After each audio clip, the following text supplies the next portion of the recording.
Not every human is just toxic. Some are working for Shaytan, and they don't even need to know it. They can drain your Iman without ever touching you, and somehow make you believe it's your fault. You've met them before. You just didn't realize what they were yet. The friend who leaves you doubting your worth. The cousin who smiles at you then plants doubts in your heart. The coworker who encourages your worst habits and laughs when you fall. They're not strangers. They're already in your life. And here's the thing nobody tells you. The most dangerous ones don't shout. They don't threaten. They're calm, charming. Sometimes they even make you feel safe, just long enough to get close enough to your heart so they can quietly rewrite it. The Qur'an warns us. And so, we have made for every prophet enemies, devils from mankind and jinn. It's not just about the jinn we can't see. Some of these enemies have your number saved. They know your routine. They know the exact words to make you second-guess your prayers, your patience, your worth. And the scariest part, they look like everyone else. Which means if you don't know the signs, you won't know when to run until it's too late. Sign 1, they turn your kindness into proof. You're weak. You forgive them once because you want to be merciful. You forgive them twice because Islam teaches patience. By the third time, you notice something. The apologies are shorter, the excuse is smoother, and the behavior worse. They're not sorry. They're confident you'll never leave. It happens in everyday ways. A late-night WhatsApp fight. You type a whole paragraph with shaking hands, then delete it and send, "It's fine." They read that "it's fine" as permission to repeat it tomorrow. Or they borrow money just for a week, but weeks turn into months while they're still posting cafe selfies on Instagram. When you finally bring it up, they laugh. "Come on, you know me." Exactly, you do know them. That's the problem. Here's the trap. You start thinking your softness is the problem, but mercy isn't a free pass for abuse. The Prophet ﷺ said, "A believer is not stung from the same hole twice." Islam tells us to forgive, yes, but also to protect ourselves. Kindness without boundaries isn't kindness. It's an invitation for manipulation. Watch how they react when you gently draw a line.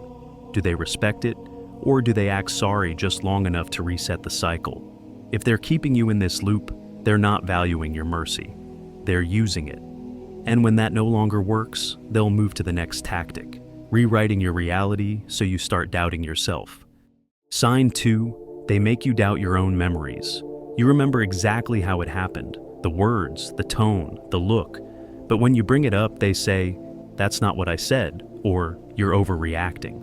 Suddenly, you're standing there wondering if you imagined it. It's like when they raise their voice but later claim they were just being passionate, or when they twist your boundaries into insults. "Wow, I didn't know you were so cold now."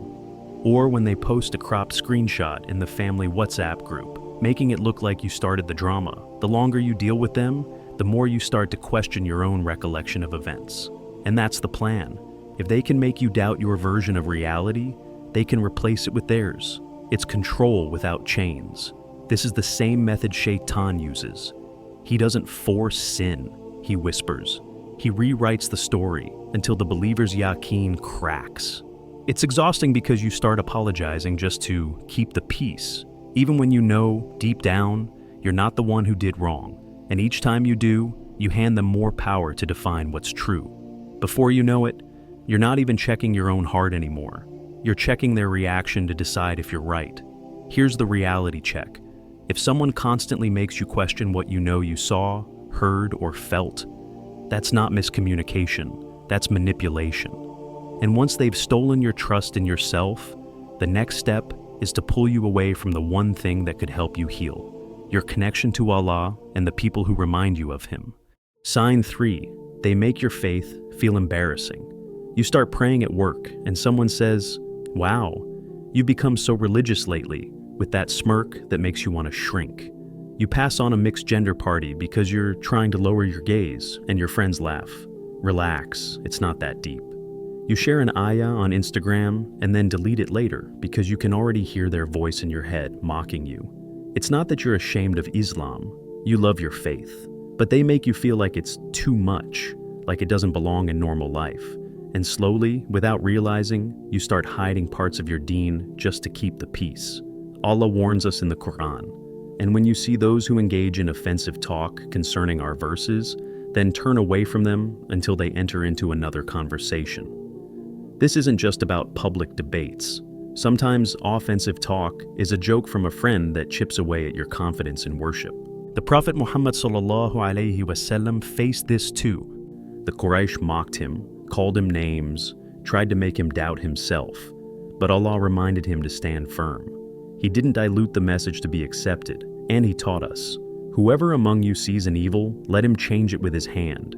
If he cannot, then with his tongue. If he cannot, then with his heart. And that is the weakest of faith." When someone makes you embarrassed to act on your faith, they are trying to take even that weakest form, your heart's refusal, away from you. And that's dangerous, because once they succeed, they'll try to do something worse. Blur the line between right and wrong so you stop noticing when sin even happens. Sign 4. They numb you to sin. It rarely starts with something shocking. The slide begins in silence. You used to skip that scene in a Netflix series. Now you let it run because it's just one moment. You used to swipe past crude TikTok trends. Now you double tap, maybe even share them for a laugh. You used to feel a sharp pull in your chest when you missed Fajr. Now it's, everyone sleeps in sometimes. The danger isn't that you're suddenly doing haram. The danger is that it stops feeling haram. The biggest sin is not always the act itself. It's losing the sense that it's even wrong. In our secular, hyper-distracted world, where almost everything is entertainment, where social media turns sin into content, this happens every day without us even realizing. And the people around you, they make the drift feel normal. You're too hard on yourself. Come on, live a little. It's not that deep. Don't be extreme. It sounds harmless, but it's exactly how Shaytan works. Allah says, "And Satan made their deeds seem fair to them." He doesn't pull you into fire overnight. He slowly makes it feel like home. The Prophet ﷺ warned in a hadith, Muslim, when sin is committed in a community and they are able to change it but do not, Allah will soon punish all of them. Why? Because once wrong becomes normalized, it spreads. And when it spreads, it stops being resisted. Ibn al-Qayyim, rahimahullahu, said, "A dead heart isn't one that sins, but one that sins without pain." That's the danger, not feeling anything when you cross a line. Look around you today. Missing Salah is shrugged off as busy life. Music with explicit lyrics plays at Muslim weddings, and no one bats an eye. Hijab is taken off just for one night at an event and treated like no big deal. Ramadan ends, and so does the Qur'an. In a society where almost everything pushes you away from Allah, it's terrifyingly easy for sin to blend into the background. And the human shayateen in your life, they love this. They'll join you in it, cheer you on, and call it freedom or open-mindedness. They want you numb, because a numb believer doesn't fight back. A numb believer stops making tawbah. A numb believer stops even noticing the gap between them and Allah. So, here's the heart check. Do you still feel a sting after a sin? Or have you learned to silence it? If you've stopped feeling it, that's not a sign you're fine. That's the alarm screaming that you're in danger. And the people who keep that alarm quiet, they are not your friends. Because once you're numb, you're easier to control. And the next tactic for someone like this is to keep you in a state where you never have the time or clarity to wake up again. Chaos. Sign number 5, they feed on your chaos. Some people only show up when things are burning. Notice it. When your life is calm, your mind clear, your ibadah steady, they vanish. But the moment there's drama, they're suddenly front row. They want the tea, the screenshots, the blow-by-blow retelling of who said what. They'll even help you get even, because calm you is harder to manipulate. Maybe you've seen it in your own life. You're trying to work on your deen, build a better routine, and they drop into your DMs with gossip about someone you cut ties with months ago. You've had a good week of Qur'an and Salah. They drag you into a heated family WhatsApp debate that leaves you drained, angry, and too tired to pray Isha with Hushu. It's not always obvious malice. Sometimes it's disguised as concern. I just thought you should know what they said about you. But notice the effect. After speaking to them, your chest is tighter, your thoughts racing, your mood poisoned. That's not love, that's feeding. Allah tells us in the Qur'an, that Shaytan's goal is to make you forget the remembrance of Allah. Chaos is one of his easiest tools. When you're constantly in emotional storms, arguments, gossip, grudges, you have no space left for deep dua, no stillness to reflect, no heart to taste the sweetness of worship. Even in the Prophet's Muhammad sallallahu alaihi wasallam time, hypocrites would deliberately stir disputes in the community. In the Battle of Uhud, some withdrew mid-battle, causing confusion and weakening morale. The tactic hasn't changed. Distract, divide, destabilize. Human shayateen know that a believer who is restless inside is much easier to pull away from Allah than one who is grounded in sakina. Look at your own circle. Who disappears when you're at peace, but magically reappears when there's mess to stir? Who gives you advice that escalates the situation instead of calming it? Who smiles when you're flustered, but grows cold when you're focused? Protecting your peace is not selfish. It's spiritual maintenance. The Prophet sallallahu alaihi wasallam said, "Part of the perfection of one's Islam is his leaving that which does not concern him." And sometimes, what doesn't concern you includes other people's chaos, especially when they're trying to make it your cage. Because here's the truth. Someone who thrives on your chaos will not celebrate your healing. When you find peace, they lose access. When you grow steady in your deen, their influence fades. And not everyone is willing to let that happen. So, maybe as you listened, a few faces came to mind. Someone who twists your kindness into a leash. Someone who rewrites what happened until you can't trust your own memory. Someone who makes you shrink your deen to fit their comfort zone. Someone who's numbed you to things that once broke your heart. Someone who seems to breathe easier when your life is messy. And it's not about going home tonight and declaring, "You're a human shaitan." Islam doesn't teach us to walk around labeling people as evil. This is about you, your heart, your protection, your amana. Because in the Qur'an, when Allah warns us about the devils among mankind and jinn, it's not so we can gossip about who fits the category.